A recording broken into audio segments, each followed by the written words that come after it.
За баннер зураг хэрхэн нэмэх вэ?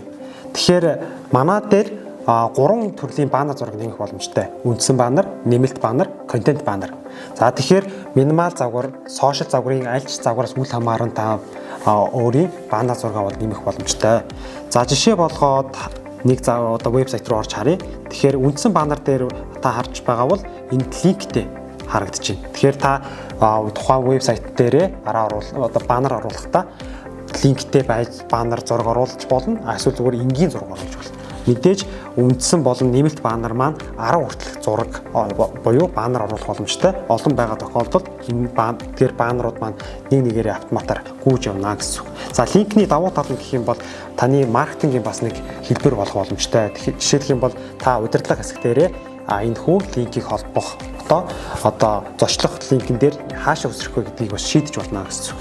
За ингээд доош нь гүйлгээд харах юм бол нэмэлт баннер хэсэг байна. Энэ хүү нэмэлт баннер хэсэг маань мөн үндсэн баннертайгаа ялгаагүй зарчмаар ажилладаг. За доош нь гүйлгээд үзье.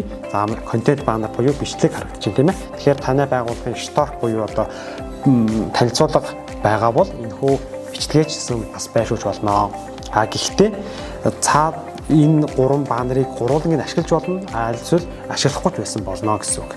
За админ хэсэг рүүгээ дарж ороод зочил веб хэсэг дээр дарангууд энд баннер оруулах хэсэг маань харагдаж байна. Тэгэхээр удирдлага хэсэг рүү харах юм бол энд контент баннер дээр энэ зургийг оруулсан байна, нэмэлт баннер дээр энийг оруулсан байна, үндсэн баннер дээр энийг оруулсан байна гэд бүх мэдээлэлүүд маань харагддаг. Баннер нэмэх хэсэг рүүгээ дараад орongууд та үндсэн нэмэлт контент баннерын алийг сонгох вэ гэдгийг харагдаж байна. За нөгөө талаараа гачиг буюу одоо тексттэй өхөө. За нөгөө талаараа цааш нь доош нь гүйлгээ үзэх юм бол баннер дээрээ линктэй буюу ийм бичигтэй байж болох уу гэдэг энд бүх тохируулгыг эндээсээ та өгнө. Зургийн хэмжээ нь бол 4:1 харьцаатай буюу энд өгөгдсөн за хэмжээгээр та оруулахад таны зураг стандарт хангаж байна гэсэн үг юм. За ингээд та 10 хүртэлх зургийг одоо баннер зурган дээрээ оруулах боломжтой байна. За ингээд таны бизнест амжилт хүсье.